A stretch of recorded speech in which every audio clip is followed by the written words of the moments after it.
Jadi kalau pahlawan dulu itu kan memperjuangkan, mempertahankan kemerdekaan. Kita hari ini itu waktu liburnya arek-arek nom iki, anak muda ini, mari kita ngisi untuk ada beasiswa untuk anak SMA sama anak kuliah. Gitu ya. Namanya beasiswa program yang kemudian bisa menyentuh pemuda dan kemudian punya potensi mengurangi tingkat pengangguran terbuka. Tidak hanya di masa ini tapi di masa depan.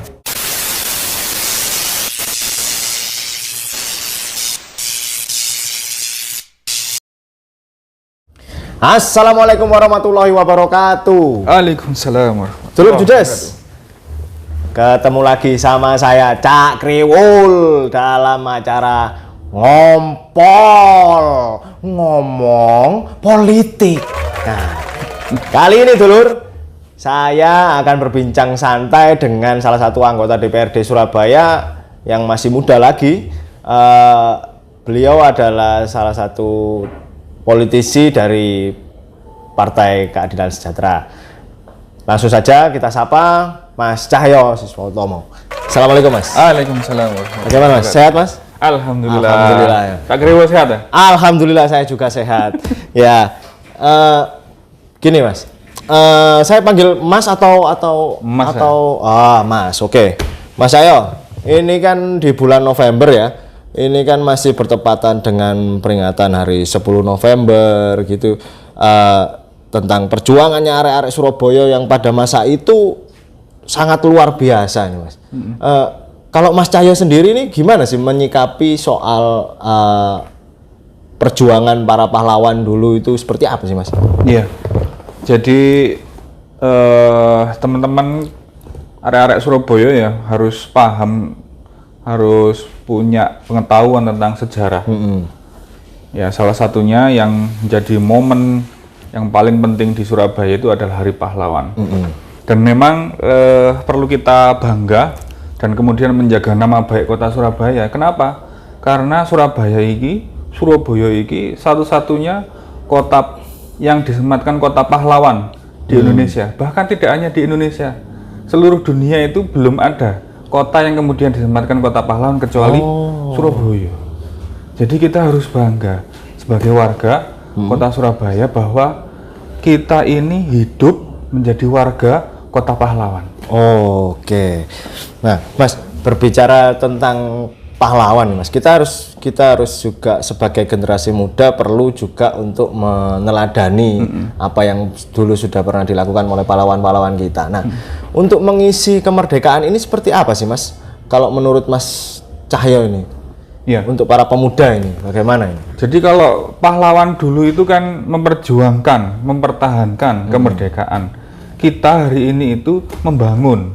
Kita hari ini tuh mengisi kemerdekaan dengan cara membangun bangsa ini, membangun negeri ini.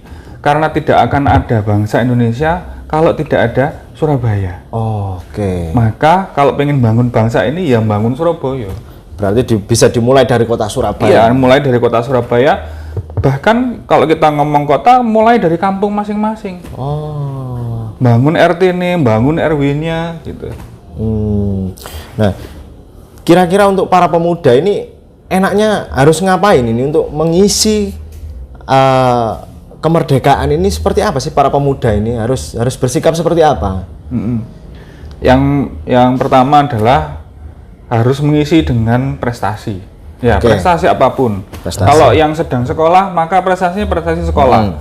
Kalau yang sedang kuliah, prestasinya prestasi kuliah. Kalau yang sudah bekerja, maka prestasi dalam bekerja dan punya kontribusi dalam membangun kota Surabaya. Misal wayahe kerja bakti di teng-teng Pak RT ini ya metuwo. Iya. Wayahe kalau kemarin Mas Heri bilang bersihkan saluran tersier di Surabaya, yaitu dimulai dari warga kota Surabaya. Dan itu siapa? Ya sing paling akeh tenagane ya anak muda, pemuda. Nah, tapi kan biasanya kalau pemuda ini kan kebanyakan sukanya apa? Kalau yang bekerja ya, untuk yang bekerja ya sudah, saya kerja aja, nggak perlu kerja bakti. Nah, itu gimana itu Mas? Kita kan punya waktu 24 jam sehari. Masa arep kerja 24 jam sehari? Kan pasti ada liburnya juga. Waktu-waktu liburnya arek-arek nom iki, anak muda ini, mari kita ngisi untuk bangun kampung. Jadi kampungnya itu mungkin ada kampung khas gitu ya, kampung lele yang kemudian memelihara lele, atau kampung tanaman belimbing yang kemudian sekampung itu belimbing. Jadi kita bangun kampung Surabaya ini terutama yang kalau bisa ditematikan, bangun dimulai dari diri sendiri, punya prestasi, dan kemudian jangan merusak. Merusak apa? Yang pertama jangan merusak diri sendiri, yang kedua jangan merusak kampung, jangan merusak fasilitas itu. Tapi yang pertama ini yang paling penting, jangan merusak diri sendiri. Oke. Nah, kadang-kadang itu juga pemuda era sekarang itu ya, terutama ya yang Gen Z dan lain sebagainya itu lebih cenderung untuk apa namanya pragmatis gitu. Maksudnya nggak mau susah payah tapi pengen punya uang banyak, pengen punya hasil lah. Gitu gimana Mas? Ya, memang itu kalau kita lihat eranya begitu. Arek-arek nom saiki, teman-teman kita yang sekarang mungkin Gen Z, mungkin nggak semua ya, tapi hampir kayak kok sering kita ketemu yang begitu ya. Cuman memang itu bagian dari sifat mereka, itu kelebihan dan sekaligus kekurangan. Jadi pengen instan, pengen cepet itu sebenarnya kelebihan dan juga kekurangan. Tinggal kita kelola saja sebenarnya. Arek-arek nom itu kemudian bisa mengelola hal yang mereka kalau kita sebut pragmatis itu dengan baik. Kalau mereka ingin sesuatu yang cepat, maka hari ini tuh fasilitasnya banyak. Dulu zaman kita itu zaman saiki kan, internet itu kan larang ngencep no telepon terus muni, lambat sekali kan. Hari gini nggak pakai kabel dan kenceng sekali, maka itu adalah fasilitas. Gunakan itu untuk kemudian mendapatkan apa yang diinginkan itu dengan cara yang benar. Hari ini kita kalau ngomong profesi, tidak hanya profesi konvensional ya, dokter, guru itu ya, profesi yang dulu ada. Tapi hari ini ada profesi YouTuber, konten kreator, ya. food vlogger, kemudian traveloger, banyak yang kemudian bisa kita kerjakan, tapi itu dengan sesuai dengan hobinya. Nek sing senengane keliling-keliling, yo keliling-keliling ae. Keliling Surabaya, ngelilingi sepeda motoran Surabaya. Ono kedadian iki, ono kobongan, naudzubillah. Ada apa namanya parade, itu diambil aja gambarnya, taruh di YouTube, lama-lama mereka punya penghasilan dari situ. Iya. Banyak caranya, tinggal kemudian kita mau kreatif enggak. Dan itu dari mana? Modalnya dari HP. Arek saiki dia ono sing enggak duwe HP. Oh iya. Walaupun wis pokoknya HP modal HP selesai. Gue paketan nunut kantornya bapak itu kantornya. Nunut wifi warkop misalnya. Wifi warkop kan iso. Iya. Gitu. Terus masalah fasilitas nih Mas, terkait kebijakan dari pemerintah kota dan jenengan selaku anggota DPRD ini, bagaimana sih mengupayakan itu semua supaya bisa sustainable di pemuda-pemuda Surabaya ini? Apa saja yang sudah dilakukan? Iya, ada hal yang kita apresiasi, cuman kalau kita ngomong kurang ya. Tapi kita apresiasi karena ada beberapa program itu yang tidak kita temui di kota kabupaten lain. Contoh misalnya ada beasiswa untuk anak SMA sama anak kuliah, gitu ya. Namanya beasiswa pemuda tangguh. Nah ini untuk teman-teman yang kemudian membutuhkan, yang punya prestasi tapi masih ada kekurangan di sisi ekonomi, itu mereka belajar dibantu oleh pemerintah Kota Surabaya di bab pembiayaan. Kemudian yang seringkali yang saya sampaikan ke pemerintah Kota Surabaya melalui dinas terkait itu adalah kewirausahaan pemula. Nah, kewirausahaan pemula ini yang sering saya sebut ini mohon diperhatikan dengan sungguh-sungguh dilaksanakan. Bahkan seringkali tiap tahun anggaran pembahasan saya minta untuk ditambah di program ini. Kenapa? Karena program ini adalah salah satu program, bahkan mungkin kalau saya kurang tahu, mungkin dikoreksi ya, satu-satunya program yang kemudian bisa menyentuh pemuda dan kemudian punya potensi mengurangi tingkat pengangguran terbuka. Tidak hanya di masa ini, tapi di masa depan. Kenapa? Nanti tahun 2030 kita akan menghadapi bonus demografi. Yang di situ bonus demografi adalah di mana usia angkatan kerja kita itu lagi banyak-banyaknya, dan banyak-banyaknya usia kerja yang pada saat itu adalah anak muda hari ini. Kalau kemudian bisa diinspirasi menjadi wirausaha, gitu ya, tidak hanya menjadi pekerja atau pegawai biasa, maka bayangkan betapa banyak pengusaha yang sukses di tahun 2030 nanti. Dan itu sering kali saya sampaikan, ini tolong gitu ya. Dan hari ini kita sebenarnya sudah punya anak-anak muda yang punya prestasi di bidang usaha, gitu ya. Tinggal bagaimana mereka bisa berbagi, bisa menginspirasi ke yang lainnya sehingga jumlahnya bertambah. Dan juga bisa menciptakan lapangan kerja baru ya. Kalau kita bekerja, kita kan cuma dapat pekerjaan buat diri kita. Tapi kalau kita jadi pengusaha, bisa punya pegawai dan itu membuka lapangan pekerjaan yang baru sehingga tingkat pengangguran terbuka tidak hanya berkurang 1-2, bisa berkurang 40-60 untuk satu orang. Terus gimana Mas? Untuk di Surabaya sendiri wirausaha pemula ini sudah mencapai target atau masih kurang gitu untuk pesertanya sendiri? Iya, sebenarnya kalau untuk dari sisi kuantitas sebenarnya bisa dibilang cukup. Tapi yang saya soroti adalah dari sisi kualitas. Kualitas itu apa maksudnya? Yang kemudian mengikuti program ini itu sampai jadi pengusaha yang sukses. Yang sukses. Nah ini harus ditemani oleh dinas terkait. Jadi tidak hanya sekedar dikasih pelatihan selesai ya gitu ya, enggak, tapi ditemani, dicarikan modalnya, dicarikan pasarnya.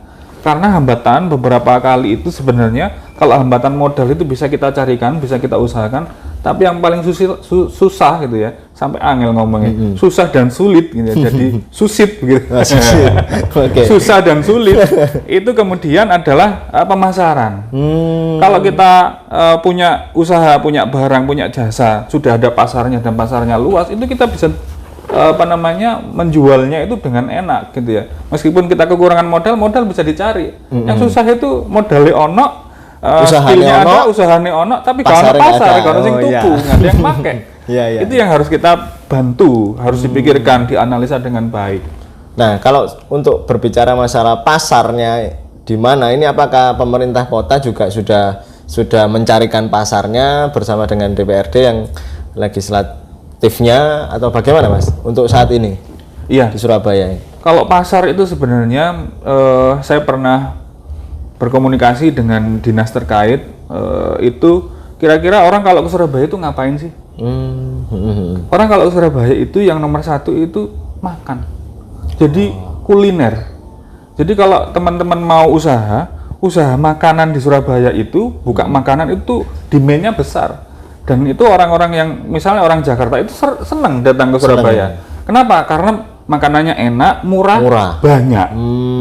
Betul. Ada Surabaya itu nek gak ono banyak kadang pokoknya akeh ngono ya. Pokoknya jadi itu bisnis makanan itu bisnis yang menjanjikan. Tinggal bagaimana kita bisa mengemasnya jadi makanan khas Surabaya kayak penyetan itu gak ono ning Jowo penyetan gitu ya. Istilahnya kalau neng Jowo itu kalau cerita-cerita sama temen dulu, ini apa kok dipenyet gitu ya. Nah, ayam penyet, kasihan dong ayamnya. Iya. Ayam digeprek gitu. Iya. Aduh. Ya Mas, memang luar biasa ya Mas Cahyo ini juga salah satu anggota HIPMI ya Surabaya. Jadi dia cukup paham lah tentang masalah wirausaha. Nah Mas, untuk itu Mas, program beasiswa pemuda tangguh gitu Mas. Untuk sekarang sudah bagaimana Mas perkembangannya itu Mas? Kemarin kami memanggil dinas terkait menanyakan progresnya. Ini sudah pada tahapan progres pencairan tahap 1 dan tahap 2. Cuman memang ada hambatan-hambatan dan itu hambatan teknis administratif ya. Ada yang kemudian orang tua itu bilang, saya ini dapat bantuan, cuman kok enggak cair-cair sampai hari ini. Ternyata ada miss. Jadi kan secara mekanisme dinas itu memberikan bantuannya berupa buku tabungan ke sekolah. Nah, sekolah baru ke orang tua. Nah, ini kadang misalnya yang di tengah ini. Jadi diambilkan sekolah, belum disampaikan ke orang tua. Nah, begitu itu. Ada yang kemudian administrasinya belum lengkap, nggak dilengkapi, ya, begitulah. Tapi pada pengawasan kami kalau ada kemudian yang mengeluh gitu ya, para warga yang mendapatkan beasiswa pemuda tangguh kemudian belum cair, boleh disampaikan ke kami. Oh ya, bisa langsung hubungi Mas Cahyo. Ya, boleh disampaikan ke kami. Ini kok belum cair, nanti kita cek gitu ya, minta datanya kita cek. Oh ini sudah masuk, seharusnya sudah dikasihkan. oh ini ternyata memang belum dicairkan, masih nunggu bulan depan dan seterusnya. iya. Kita kan bisa cek itu ke dinas. Tapi sejauh ini sudah pernah mendapatkan laporan atau sudah banyak yang laporan atau saya cerita ini karena sudah pernah mendapatkan laporan. Oh gitu ya. Nah ternyata memang dari dinas sudah dikasihkan ke sekolah, sekolahnya yang belum meneruskan gitu ke orang tua. iya. Nah katanya sekolahnya sih ini nunggu kabeh DC oleh kok baru dikasihkan orang tua. Kenapa kok sekolah begitu? Karena kalau khawatir kalau dikasihkan satu-satu kemudian yang mestinya yang lain dapat, tanya orang tua, lu kok sing DKI kok ikut toh gitu ya. Jadi nunggu dulu sempurna sekolahnya baru dikasihkan orang tua. Ini kan pola komunikasi teknis saja. Terus untuk tahun depan masih ada nggak Mas? Nah, tahun depan yang untuk anak SMA itu dipindahkan ke Kesra karena memang difokuskan untuk membantu anak-anak SMA, teman-teman kita yang anak muda SMA itu yang kurang mampu fokus. Nah, kalau yang kuliah tetap di Dinas Kebudayaan Pemuda Olahraga dan Pariwisata di bagian kepemudaan. Nah, karena memang sebenarnya beasiswa itu kalau secara undang-undang hukum di atasnya beasiswa itu fokusnya itu untuk yang berprestasi. Mau dia mampu atau tidak, pokoknya dia berprestasi. Bisa diberikan award, bisa diberikan reward itu berupa beasiswa. Nah, ini pemerintah Kota Surabaya rupanya tahun depan ini ingin fokus terutama untuk anak SMA yang kurang mampu sehingga dialihkan tidak menjadi beasiswa, dialihkan ke yang lainnya. Kesra tadi. Di Kesra. Cuman anggarannya besarannya kurang lebih hampir sama bahkan naik. Cuman pindah OPD aja anggarannya. Oke. Terus Mas, apa namanya? Kira-kira ke depan ini pemuda Surabaya ini kayak gimana sih Mas? Menurut pandangannya Mas Cahyo, karena kan di tahun 2030 ke depan itu kan angkatan kerja itu kan banyak sekali. Nah, di Surabaya ini menurut jenengan ini harus seperti apa sih pemuda ini? Iya, saya itu beberapa ketemu teman-teman muda itu arek-arek itu. Arek-arek iki arek-arek BPJS sih. Oh, ngerti apa itu BPJS? Ngerti BPJS? BPJS itu budget pas-pasan jiwa sosialita. Waduh, iki anyar iki lur. Iki anyar iki lur. Akeh arek-arek iku BPJS. Oh iya. Kakek model jawane. Karepe akeh tapi budgetnya pas-pasan. Oh iya. Tapi jiwane sosialita. Oh, luar biasa. Pengen iki, pengen iku. Budgetnya gak ono. Tadi sebenarnya kalau kita kita belajar, kita mempelajari Quran gitu ya, kitab suci kita, sebenarnya di dalam Quran itu disebutkan itu menjadi orang yang kaya dan cukup sebenarnya. Sebenarnya definisi miskin itu tidak digandengkan dengan orang yang kaya, tetapi orang kaya dan orang yang cukup. Nah sebenarnya orang yang kemudian miskin itu merasa kurang, jadi kita harus mengubah mindsetnya iki ono opo dan itu dicukupkan, kecuali kalau itu kebutuhan mendasar ya, seperti sandang, pangan, papan, itu kan kebutuhan mendasar. Tapi kalau itu sudah ada maka cukupkanlah itu.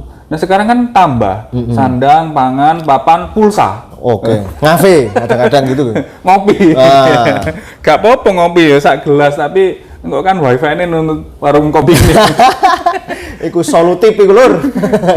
Kelakuan ngopi kan jam 6 esok mulai jam 4 sore. Ya betul.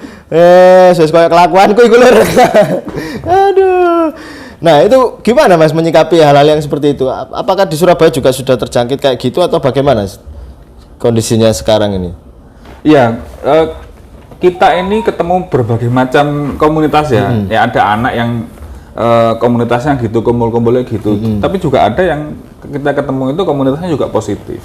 Banyak juga yang kemudian berkumpul itu ngumpul Karang Taruna ya, ngomongin kampung ini ya opo. Kemudian misalnya mereka ada program lingkungan hidup ya, ngumpulkan jelantah di membeli jelantah di rumah tangga itu, terus kemudian dia jual ke pemasok jelantah, lumayan kan, mereka punya usaha itu. Itu masih banyak juga yang positif, meskipun juga ada yang negatif juga kalau kita dengar, naudzubillah gitu ya, ada yang ketangkap karena narkoba dan sebagainya. Itu juga kita prihatin juga di bab itu. Yang penting adalah kalau kita dalam berkumpul gitulah, carilah kumpulan-kumpulan yang baik. teman-teman yang baik untuk berkumpul. Gak apa-apa ngopi, tapi sing diomongno iku hal-hal positif, hal-hal yang kemudian ayo iki ngopi tok ae, ya apa carane oleh duit maneh, oleh duit tambahan gitu ya, dapat rezeki tambahan, ya apa carane bangun kampung dan seterusnya. Nggak apa-apa ngopi begitu itu. Yang penting kumpulannya itu kumpulan yang kemudian yang dibicarakan itu hal-hal yang positif. Akhirnya bisa membangun kota Surabaya juga ke depannya, akhirnya Mas, bisa membangun kota Surabaya dan tidak menjadi beban, tidak menjadi beban keluarga. Saiki kan ngono. Beban keluarga. Aduh, kan duwe ya, aduh ngelundasku. Aduh. Yes. Ya. Jadi asik dulur, ngobrol sama Mas Cahyo ini memang ya luar biasa ya, karena beliau masih muda juga, masih 39 ya Mas ya? 39. 39 tahun Lur. Dan beliau sudah di DPRD Kota Surabaya sejak tahun berapa? 2020 ya? 2020 sampai nanti di 2024 ya Mas. Insya Allah dongokno amanah, dongokno selamat nanti, dunia akhirat. Nanti kemungkinan jadi lagi, bismillah ya. Nah Mas, menghadapi tahun politik nih Mas, 2024 Mas. Jenengan kan juga di PKS kan sebagai sekretaris ya. Nah ini gimana sih Mas menyikapi bagaimana generasi muda ini kan semakin banyak di tahun 2024 nih. Kalau nggak salah 30% atau berapa gitu. Nah, ini kalau PKS sendiri langkahnya seperti apa ini Mas untuk menggaet pemilih pemula dan pemuda dan sebangsanya ini? Kita itu punya namanya PKS Muda. Bukan berarti nek gak PKS Muda, PKS tua ya. Gak ono PKS tua. Adanya PKS dan PKS Muda. Nah, PKS Muda ini sini arek-arek nom. Saya beberapa kali ikut kegiatannya juga. Iya ngopi gitu ya. Kalau yang laki futsal, ada kemudian apa iki mabar. Ngerti mabar? Ya, main bareng. Oke. Mabar. Terus apa lagi iku San Mori. Apa San Mori, Mas? Loh, San Mori, Sunday morning ride. Oke, gak ngerti aku lur. Yo sepeda motoran isu-isu tapi dino Minggu. Aku nek dino Sabtu judulnya siji mana? Apa? Sat Mori, Saturday. Oke, Saturday. Iya. Aku nek sore judulnya siji mana? Apa Mas? JJS. Oh, JJS. Tak pikir ono omone maneh lur. Lah kalau jalan-jalan sore. Aduh. Jadi ya isinya kita kumpul-kumpul, kita berbagi, kita sharing, saling memberikan inspirasi. Kadang kalau saya diundang itu cerita tentang, oh ya apa sih dari DPRD itu, apa enake, apa gak enake, gitu. Yang gak enake kan masih kepikiran ini bener salah, kan? Betul. Nah, itu yang harus kita pertimbangkan. Yo nek enake yo ono akeh yoan gitu ya. Cuman yang harus kita pikirkan kita menjalankan amanah ini sampai dengan benar sampai nanti akhir itu kita selamat gitu ya. Jadi bagaimana kita bisa melayani rakyat, itu enak melayani rakyat, ketemu kemudian kita bisa memberikan solusi, bisa membela kepentingan rakyat, itu nikmat itu. Dan nikmat itu gak iso dibalas dengan apapun. Ada orang yang ketemu kita itu tiba-tiba meluk kita gitu ya, matur nuwun Mas, dibantu ini dan sebagainya. Itu nikmat, itu gak iso ono sing ganteni rasa itu. Nek arep dijoli dhek pun aku gak gelem ngijoli rasa itu. Maka itu yang kemudian kita rasakan kalau kemudian kita punya kemanfaatan bagi orang lain dan kemanfaatannya itu lebih. Dan itu yang membuat inspirasi teman-teman muda itu kalau bisa ayo kita bangun Surabaya ini bersama-sama. Dimulai dari apa? Dimulai dari bangun dirinya sendiri, kemudian bangun kampungnya, bangun lingkungan sekitarnya, sampai bangun kota Surabaya dengan prestasi-prestasi yang luar biasa. Karena kalau kita banyak membantu orang itu kan juga rasanya kan beda Mas ya, tidak bisa diukur sama uang berapapun. Seneng kita datang misalnya anaknya lagi sakit, kemudian butuh bantuan dan seterusnya kita antar, kemudian kita kasih sembako, kemudian banyaklah kita bantu rumahnya dan seterusnya, itu bisa insya Allah. Rasanya enak itu. Luar biasa Mas. Luar biasa. Oke. Nah, terus Mas untuk yang PKS muda ini Mas. Oh iya. Ya, kita kembali lagi ke PKS muda. Ini masanya ini dari mana saja sih Mas? Biasanya ini rata-rata dari apa, komunitas atau apa yang kemudian masuk ke PKS muda ini? Seperti apa? Banyak ya, kalau PKS muda itu ada yang religi, kuwi sing senengane ngaji, kita ada ngaji harian gitu ya. Ada yang olahraga, itu ono futsal kegiatannya gitu ya. Ada yang kemudian masak, itu ya masak, ada yang entrepreneur gitu ya. Ada yang kemudian lagi nyari kerja, kita bantu ada pelatihan bikin CV dan sebagainya. Gitu. Yang intinya adalah kalau kita ketemu sama teman-teman itu, Rek, butuhmu apa sing iso tak ewangi. Nah, kalau kemudian dikumpulkan banyak, ayo kita bikin acara untuk memenuhi kebutuhan mereka. Dan itu dimulai dari apa? Dari cangkruan. Cangkruane yo gak sampai bengi, sampai isu kadang-kadang. Luar biasa. Tapi hal yang positif loh. Iya, positif. Ngomongin yang positif. Yang positif. Nah, itu sudah berjalan berapa lama atau sudah lama atau bagaimana? Sudah sejak awal periode sudah berjalan. Ya? Itu. Memang kan berkembang sesuai dengan kebutuhan zamannya, sesuai dengan kebutuhan waktunya. Kalau dulu di tengah-tengah waktunya COVID, kita banyak acara tapi bentuknya Zoom. Dia Zoom-zooman, kita cerita-cerita ya apa. Yang penting, yang pertama waktu itu kan yang diutamakan adalah kesehatan. Sehat dhisik, Lur. Nek wis mari sehat iso lapo-lapo, Lur. Nah, yang penting sehat dhisik.